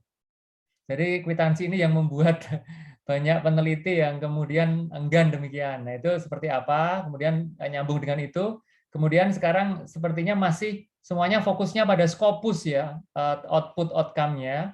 Padahal disampaikan, ini Pak Wilson ini ya, kemudian disampaikan bahwa kan ada buku teks yang bermutu, itu jauh lebih sulit dibandingkan dengan kita membuat jurnal. Nah kenapa itu tidak kesetara gitu Bro? Itu pertanyaan yang pertama. Yang kedua adalah yang pertama ini terkait dengan ini. Izin Prof, ini untuk beberapa tahun terakhir di negara kita akademisi jarang digunakan idenya dalam membangun suatu daerah. Nah, ini apakah karena pimpinan daerah dan politisi kurang menyadari pentingnya keterlibatan akademisi? Nah, itu seperti apa? Ini mungkin hal-hal di luar ini ya, Prof ya. Monggo, Prof. Ya, Pak. Terima kasih. Tadi masukan ya, Pak ya, mengenai buku. Memang buku itu buku itu memang sangat berat ya, menyusunnya itu berat memang, dan juga belum tentu dia lebih mudah daripada jurnal ya, yang Q1, Q2. Tapi kalau buku ini memang berbeda-beda juga dari proses peer review-nya, Pak. Ya berbeda. Kalau kita mungkin masukkan buku di penerbit-penerbit ternama bisa setahun lebih itu untuk ngutak-ngatik, atau di Springer gitu ya. Saya bisa lihat istri saya kemarin menulis buku di Springer itu, waduh, itu tiap malam Zoom dan sebagainya berat sekali gitu ya. Tapi memang gini, nanti masukan bagi kita untuk bisa mungkin mengangkat agar buku ini menjadi hal yang salah satu luaran. Tapi memang kunci dari penyusunan buku itu sebenarnya adalah pengayaan dari tadi yang saya sebut ya, inovasi dan konstekstualnya. Karena saya pernah mereview buku ya, maaf saya sebut nih, bukunya tentang banjir gitu ya, tentang banjir. Lalu dikirim ke saya gitu, karena yang menyusun tuh bidangnya sama dengan saya, geohazard gitu ya. Saya bidangnya banyak ke longsor gitu ya, geoteknik, fondasi dan bendungan dan sebagainya. Jadi saya berpikir ini kok menyusun tentang banjir, nulis buku ya Pak ya. Ternyata nulis buku itu juga dengan teknologi yang sangat banyak, itu ada yang bukan merupakan kristal. Jadi saya sampai menulis komennya begini, saya tidak berkenan mereview ya, karena semua contoh yang diberikan itu bukan contoh real, bahkan dipakai contoh dari orang lain, dari buku lain gitu ya. Jadi harusnya itu yang menulis tentang banjir ini punya kemampuan yang banyak dan cukup handal di bidang yang ditulis itu gitu. Tapi ternyata mungkin dengan, mohon maaf ya, mungkin dengan copy paste atau rewrite sesuatu buku atau sumber-sumber lain. Kalau mahasiswa kita itu kan lebih mengidolakan profesor Google atau Wikipedia daripada dosennya kan. Apa cari Google beres gitu ya. Nah, itu jadi tantangan juga, dan saya mengalami mungkin 2-3 kali seperti itu, bahwa saya merasa ini seharusnya seorang menulis pada bidang yang sangat dia kuasai untuk menjadi buku itu, tapi ternyata ada yang agak lintas bidang. Sekarang kalau misalnya saya diminta menulis tentang artificial intelligence, mungkin kulit-kulitnya saya tulis Pak ya. Kalau dalamnya saya nggak begitu tahu, tapi kulit-kulitnya baca 1 jurnal, 2 jurnal dijadiin, lalu jadilah bukunya itu. Saya pasti kalau mereview buku, saya lihat dulu ini Pak, referensinya Pak. Berapa banyak penulisnya ini menulis di referensi gitu ya. Begitu saya lihat tidak ada satupun jurnal peer review di sana, tidak ada Q1, Q2, atau bahkan Q3 gitu. Yang ada mungkin proceeding saja terus jadi buku. Ini biasanya saya menolak untuk mereview. Jadi memang buku ini bukannya saya bermaksud untuk berpikir yang tidak positif ya, tapi memang ketika seorang sudah memiliki Q1, Q2 yang handal, maka menulis buku itu hal yang tidak begitu sulit gitu, karena dia sudah sangat ahli pakar di bidang tersebut. Tapi masukan tadi terima kasih Pak, mungkin suatu saat kita masukkan juga, karena kemarin buku itu prosesnya agak lama, ada yang memasukkan draft buku itu, ini bukunya draftnya udah jadi gitu. Nah kita ingin tahu kan reviewnya mana, proses reviewnya gitu ya, itu belum ditampilkan sehingga tidak bisa didanai lanjut. Dan juga beberapa universitas memang sangat ketat Pak, karena kan ini ada penilaian mandiri ya Pak, desentralisasi ya. Jadi ada universitas banyak yang tidak diterima gitu, tidak lanjut seratusan ya. Dan ternyata sebagian besar yang nilai adalah desentralisasi sendiri, karena mereka punya standar yang tinggi. Kalau hanya baru submit saja, maka nilainya tidak bisa sampai 50. Tapi review itu harus menunjukkan bahwa reviewnya itu akan dipublish, jadi dia bisa naik di atas 50. Jadi sebenarnya tiap-tiap universitas sendiri punya standar yang tinggi gitu untuk menilai penelitinya apakah layak didanai atau tidak. Gitu Pak. Ada lagi yang tidak belum terjawab Pak?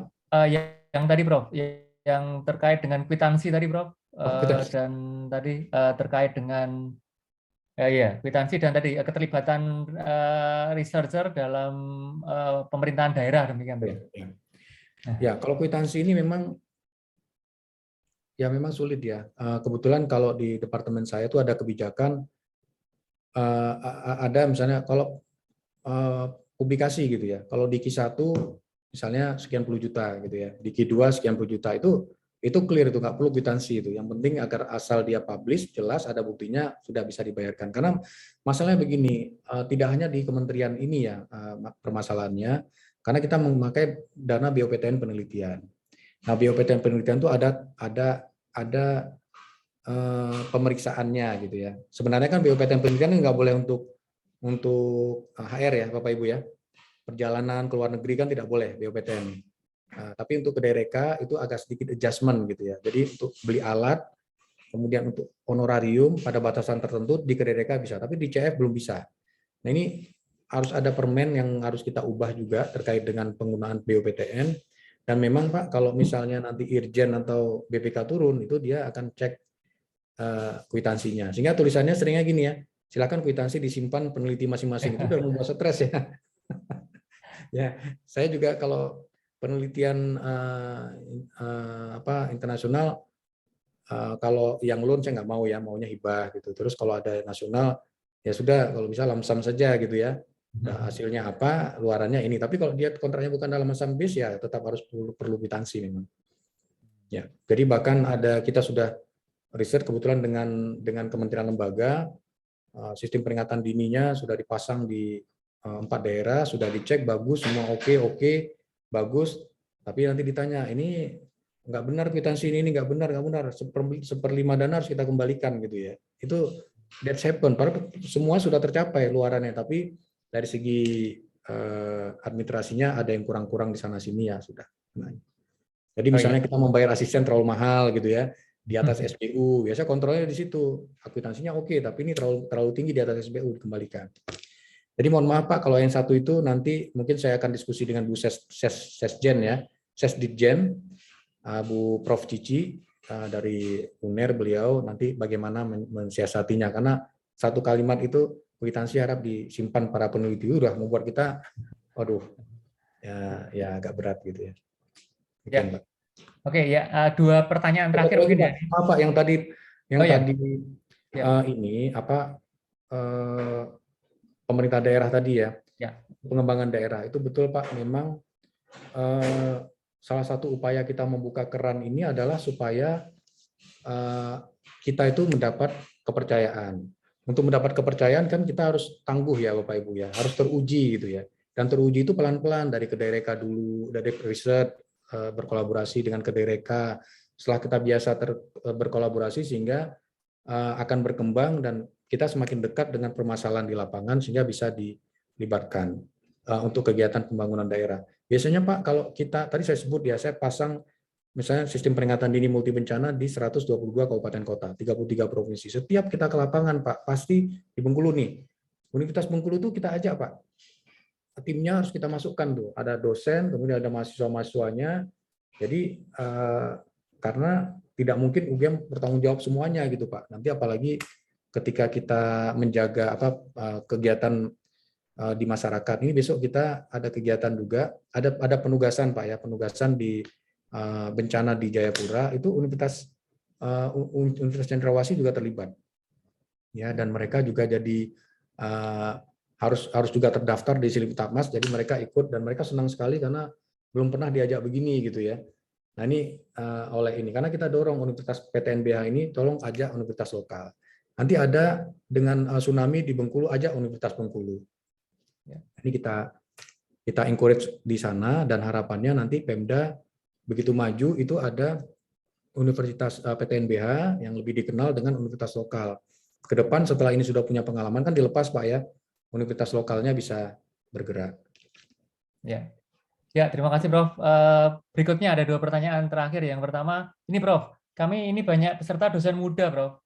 Ada banyak bertanya begini Prof, bagaimana membangun kompetensi seperti Prof Faisal ya, bagaimana ya di tengah Tridharma kemudian bisa paten sampai menjadi beberapa direktur di konsorsium-konsorsium internasional, UNESCO bahkan, kemudian membangun roadmap mungkin Prof. Ini mohon kami sedang menggenjot Prof dosen-dosen muda kami untuk naik kelas demikian. Nah, mungkin tips trik dari Prof ya. Kemudian plus nanti ini kan kami mandiri Prof. Ini kontraproduktif juga karena PDP kan tidak bisa. Nah, ini bagaimana kemudian menyikapi itu walaupun kami internal menyediakan dana sampai 2M-an juga Prof untuk riset internal. Tapi mohon ini pencerahan untuk dosen-dosen muda kami supaya memiliki roadmap yang tadi yang jelas demikian. Monggo Prof. Ya, ini menarik sekali ya. Menarik sekali karena begini. saya melihat ada program, ada proses mentorship di sana. Mentorship ya. Jadi ketika saya jadi dosen muda kan saya nggak ngerti apa-apa. Saya diterima dosen masih S1, Pak. S2-nya sedang jalan ya. Masih S1 dan saya datang diajak bertemu PUPR dengan Jasa Tirta, ketemu dengan BUMN Karya waktu itu oleh senior-senior saya. Hanya dikatakan, Pak, saya harus gimana? Udah duduk aja nyatet gitu. Diam saja. Kalau nggak bisa ngomong. Jadi nyantri, Pak. Istilahnya nyantri dan itu bertahun-tahun, Pak. Saya nyantri, saya lihat bagaimana sebuah kemitraan itu terbangun, kepercayaan itu terbangun gitu ya. Dan kebetulan ini kan perlu juga namanya apa ya? Komunikasi atau interaksi ya, interaksi sosial, dan itu kan seni. Tidak semua orang suka masak. Ya, tidak semua orang suka melukis. Tapi kalau kita bisa membangun jiwa untuk lebih mudah bekerja sama gitu ya, lebih mudah berinteraksi secara sosial hanya karena mungkin tamunya datang, ayo makan bakmi godok yuk gitu. Kadang-kadang dari Jakarta datang ke saya untuk ngajak makan bakmi godok saja gitu ya. Ini kan sudah meninggalkan keluarga nih malam-malam nih. Tapi karena itu seni, sesuatu yang membuat kita juga happy, ada sesuatu yang kita pelajari, itu terus kemudian saya lakukan. Nah, jadi setelah melakukan nyantri itu, Pak, Bapak Ibu, saya mendapat sebuah apa namanya, saya mendapatkan apa namanya 1-2 clue gitu ya, bahwa saya mengembangkan sistem peringatan dini itu kan 2006 ya. Saya pulang dari Jepang itu, Profesor Dwi Korita, mantan Rektor UGM ya, sekarang Kepala BMKG, manggil saya gitu. Saya masih ingat tempeleng sama beliau, omongannya begini, Pak Faisal bikin dong alat-alat sistem peringatan dini bencana tuh berbiaya murah. Kita ada kontrak nih dengan Kementerian Desa. Waduh Bu, kontrak segitu nggak cukup Bu. Satu alat tuh $4.000 harganya tuh. Alat apa itu? Alat di Jepang gitu. Wah, ini udah jauh-jauh sekolah ke Jepang, pulang beli alat dari Jepang. Kapan mau maju nih di Indonesia? Wah, saya merasa ditempeleng ya. Kemudian saya buat dalam 3 bulan, jadi Pak, alat pertama waktu itu, waktu dibunyikan, waktu mendeteksi bencana, suaranya keras sekali, satu kampus, satu gedung tuh pada datang, ada apa nih gitu ya. Itu $100 Pak harganya Pak. Nah itu, jadi mentor tuh tidak hanya terus membimbing ya, membelai dengan kasih sayang, kadang-kadang perlu menampar juga gitu. Saya ditampar banget itu, jauh-jauh sekolahkan ke Jepang, pulang-pulang beli alat Jepang gitu ya. Nah terus berkembang terus Pak, dan seterusnya. Waktu itu tantangannya makin lama makin besar, tapi saya ingat ada satu statement dari dari Direktur Utama Pertamina. Mereka menggunakan alat kita 2013 di semua area Pertamina panas bumi. Dia mengatakan begini, ini alat-alat karya anak bangsa ini nih yang dibuat sama teman-teman di UGM itu pasti ada kekurangannya, pasti ada. Tapi kalau bukan kita, ya orang Indonesia, BUMN di Indonesia, perusahaan Indonesia menggunakannya, kita tidak akan pernah tahu, tidak akan bisa berkembang alat ini. Kita gunakan, kita challenge, kita kritik gitu ya. Nah, jadi itu yang beliau katakan, dan itu membuat passion dan energi kita melimpah gitu ya. Oh, ternyata dosen-dosen muda yang ada di sini jangan takut salah. Ya, segala sesuatu dicoba saja dulu, dicoba, nanti akan ada pengembangan perbaikannya. Jadi tiap tahun kita membuat update data dan sebagainya, dan update. Jadi seperti kita beli mobil ya, mobil baru kan tahun ini sama tahun depan beda tuh. Nah, kita selalu ada kodenya itu. Kita kirim ke Freeport juga tahun 2014 kalau saya tidak salah. Itu ditelepon, itu mantan murid saya di sana telepon. Woi Pak, itu harganya terlalu murah Pak. Gitu. Karena dari alat buatan Amerika Kanada itu harganya 350 juta waktu itu, alat kita hanya sekitar 1/5-nya. Tapi kita sudah masukkan e-katalog, kita tidak bisa meningkat. Udah cukup lah segitu. Sampai sekarang 2014 sampai sekarang alatnya masih berfungsi baik di Freeport. Dan itu berkembang terus. Jadi berani menapak saja dulu, salah-salah tidak apa-apa, dan banyaklah nyantri. Dan semoga nanti para senior juga memberikan mentorship yang baik kepada anak didiknya. Jadi Pak, saya pernah diundang, maaf ini cerita saja ya, pada saat 2018 saya diundang berbicara di sidang umum di PBB di Jenewa, ternyata saya baru menyadari bahwa ISO, kan ada ISO 9000 series, ISO 14000 series, itu dari negara maju semua itu. Dan ISO pertama yang lahir dari negara yang sedang berkembang itu adalah ISO 22328 strip 1. Strip 2, strip 3, strip 4, itu datangnya series itu dari Indonesia. Sehingga kita diundang mewakili benua Asia, saya untuk menyampaikan pidato bagaimana inisiasi ini lahir gitu. Ternyata negara yang sedang berkembang bisa membuat ISO standar loh. Itu. Jadi Kenapa di sidang umum PBB? Karena ISO kan dulu di PBB, terus karena dia komersil dia pisah gitu ya. Tapi kantor pusatnya di Jeneva. Sewaktu saya diundang ke sidang APEC di Chili untuk berbicara hal yang sama, saya tidak berangkat, Pak. Karena kita nih pendidikan tujuannya membentuk future leader. Itu junior saya yang berangkat ke sana. Jalanan 40 jam sekali jalan, PP 80 jam, ngomong setengah jam gitu ya. Nggak cucu banget. Karena capek juga saya nggak mau gitu ya. Nah, berangkatnya. Jadi Pak, para senior juga harus punya sebuah roadmap. Biasanya Mas ikut dulu ya, para dosen-dosen muda ikut dalam roadmap itu. Kemudian nanti dia mulai diberikan peran satu persatu, sehingga sekarang Pak, saya bisa sampaikan saya tidak menjadi ketua tim lagi untuk kegiatan-kegiatan kerjasama gitu. Sudah junior-junior sudah maju untuk kemudian membawa wajah para peneliti di sana. Jadi para peneliti muda itu memang banyak belajar. Kalau kerjasama internasional itu akan berkembang dengan sendirinya. Memang sangat berat ya. Kalau tidak ada pandemi mungkin bisa 15 kali setahun saya keluar negeri gitu ya, atau sampai 20 kali. Tapi sekarang sudah tidak bisa dan masih diskusi dengan online dulu. Ya, terima kasih, Prof. Pertanyaan terakhir nih, Prof. Untuk mengakhiri acara kita adalah ini kita banyak pengabdi nih, Prof.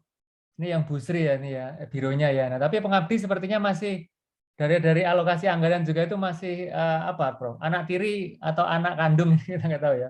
Nah, itu mohon tanggapannya, Prof, supaya pengabdi kita juga bersemangat karena mereka lah yang sebetulnya produk riset kami itu diterapkan ke masyarakat, ke dinas-dinas pemerintah, itu ya melalui pengabdian gitu, Prof. Nah, itu seperti apa kebijakan dari DRTPM, Prof? Itu terakhir. Terima kasih.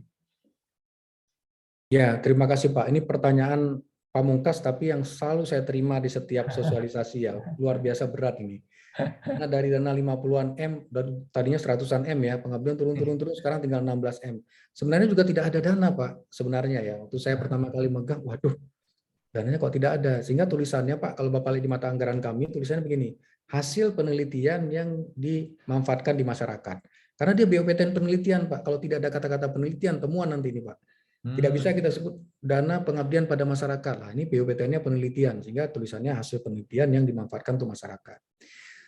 Dan memang gini harapannya, dana yang banyak ini digeser ke KDRK itu, ke matching fund, bahwa komunitas itu bisa masuk sebagai mitra. Itu bisa. Pemerintah desa, BUMDes itu juga bisa. Pemda juga bisa. Karena begini, ini cerita sedikit Pak Yang. Saya memimpin KKN mungkin 10 kali. 3 diantara atau 4 diantaranya terbaik se-UGM waktu itu.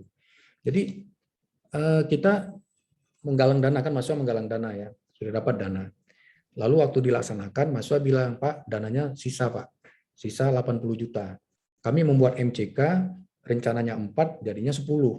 Kita membuat bak penampungan air, janjinya 5, jadinya 20. Tapi dananya sisa 80 juta ini. Apa yang harus kami lakukan Pak? Ya kan saya tanya dulu, dalam pikiran kalian bagaimana? Kalau dibagi-bagi kayaknya kebanyakan Pak, kan mahasiswa KKN ya. Gini saya bilang. Itu mitra itu kan ada dari bank, ada dari mana-mana ya, yang support dari CSR-nya, ada dari individual. Ditulis saja proposalnya. Apa yang didanai dari dana yang kita kumpul, dananya sebenarnya, maaf, sisanya enggak, dananya 120, dipakai 80, sisanya 40 lah kira-kira. Yang 80 juta ini apa saja dananya, lalu sumbangan masyarakat apa? Ternyata sumbangan masyarakat banyak loh Pak.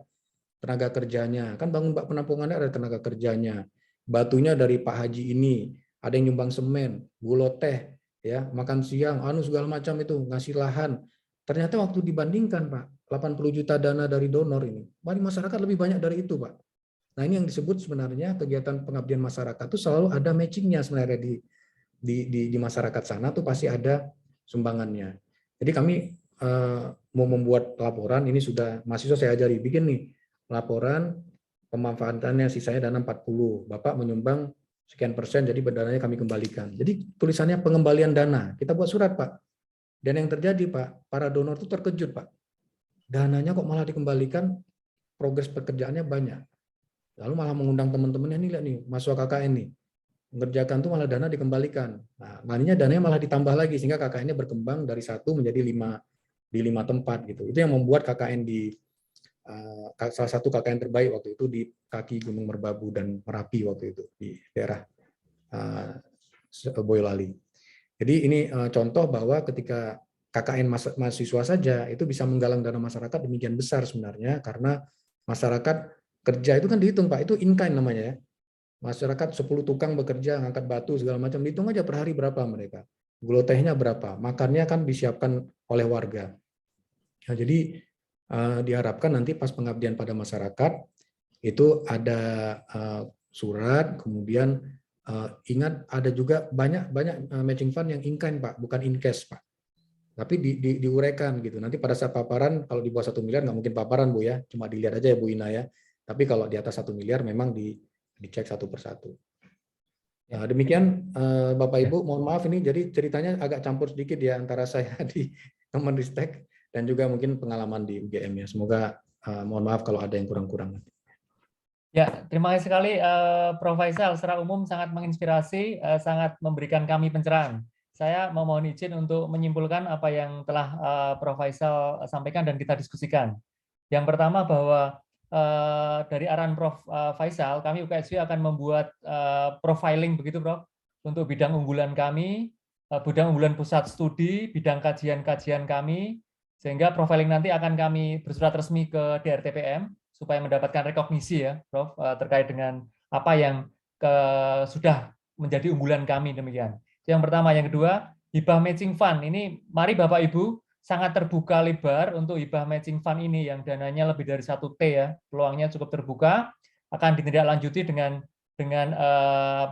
workshop yang akan kami lakukan minggu depan.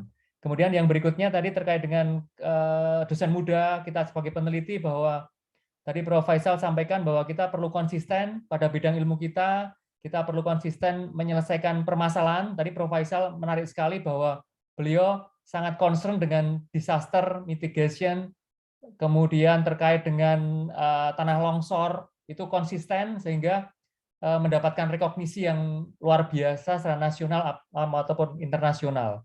Kemudian kami dari sisi kelembagaan, Prof, PR5 biro-biro, kami akan melakukan mentoring, kemudian kami akan melakukan tadi transfer knowledge ya dari para senior kami ke dosen-dosen muda.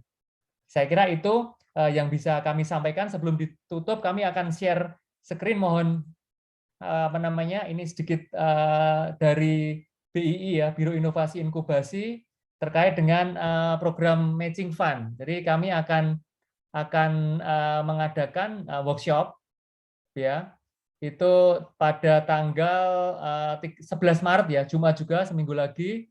Pembicaranya Mbak Justin ini adalah review kedai Reka matching fund tadi yang Prof sampaikan. Kemudian ada Bu Hana yang menerima dana 2021 dan Pak Martono sebagai Kepala Biro Inovasi juga, inventor juga, memiliki paten juga. Nah, mohon Bapak Ibu mengalokasikan waktu ya, ini sangat menarik sekali untuk kita ikuti. Itu sekedar promosi untuk workshop kami ke depan. Nah, sampailah kita di akhir acara. Sekali lagi terima kasih atas peran waktunya Prof. Nanti kami mohon ketika udah kondusif kami akan undang untuk datang Prof, merasakan suasana UKSW dan juga kuliner UKSW Prof. Walaupun deket ya, kita di Jogja ya. Saya dulu juga alumni Kagama kebetulan, tapi di ilmu komputer. Ya, jadi nanti kita bisa saling berdiskusi lebih lanjut. Kami menerima banyak sekali arahan lebih detail lagi. Mohon waktunya. Ya, saya kira itu banyak kesalahan dari saya, banyak salah kata. Mungkin mohon maaf Bapak Ibu semua. Saya kembalikan acaranya ke MC. Silakan Mbak Irma. Terima kasih Prof. Faisal, juga kepada Pak Kristoko. Sebelum menutup acara pada siang hari ini, saya minta tolong kepada Bapak Ibu untuk menyalakan cam-nya untuk foto bersama. Nanti minta tolong Mbak Feni untuk screenshot ya Mbak Feni.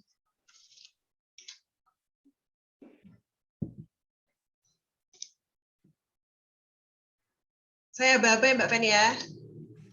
Ya. Yang tampilan pertama.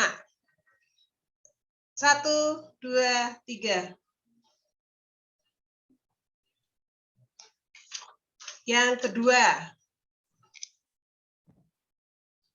1, 2, 3. Yang kolom ketiga. 1, 2, 3.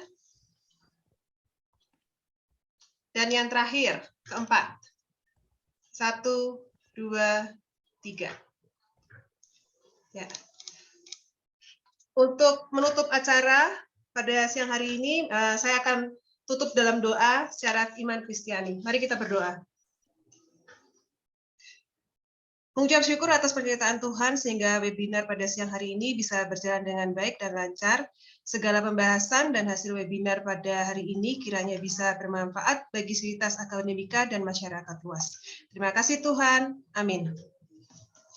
Ya, terima kasih Mbak Irma, Prof. Terima kasih Faisal, semuanya. terima kasih atas waktunya. Terima Terima kasih, kasih, Prof. Faisal. Prof. Faisal. Sampai Terima bertemu kasih kembali, Prof. semuanya. Oke, Bapak Ibu, ketemu lagi insya Allah ya. Terima Kalau kasih Profesor. Amin, ada Prof. waktu Kami tunggu Terima lagi, kasih. Prof.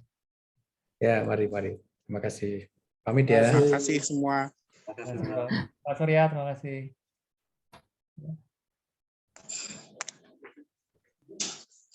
Oke, Pak Kris. Sukses Mbak Dia, Mbak Fani, Pak Yu. Pak Ya, Tono. terima kasih Bu Sri, Bu Mantap, Ina. Pak Kris Terima Toga. kasih. Mantap. Ya, makasih. Pak Surya lagi di Ungaran ini. Oke, mohon pamit Bapak Ibu. Pak Iwan, makasih Pak Iwan. Nanti Pak Iwan, matching fund-nya kita bedah lagi minggu depan ya Pak. Iya, soalnya kemarin saya sudah kontak ke pihak Ion. Mereka pada intinya oke, tapi ya mereka pengen tahu apa syarat-syaratnya apa gitu ya, supaya mereka bisa menyatakan ya atau tidaknya itulah. Saya mencoba baca-baca di websitenya Kedai Reka, baca apa namanya panduannya, kok saya belum melihat ini ya. Nah mungkin info dari Bu Ina Bu, mungkin Ya. kita sedikit awali Bu. Ini kan yang Pak Iwan ini kan Ya, dudinya Pak. kan di luar negeri Bu. Nah itu Ya. kan sepertinya gimana Bu? Ya. Bahasa Indonesia juga ya matching fund-nya ya? Fund-nya ya? Pertama sekali mungkin Pak Ivan pasti harus baca panduan yang terakhir. Sebenarnya panduan yang terakhir itu sama dengan yang kemarin Pak Ivan. Jadi intinya Pak Iwan fokus yang mau luarannya apa gitu dikaitkan dengan apa yang menjadi inovasi yang mau di-matchingkan dengan kita dari luar. Nah, kemudian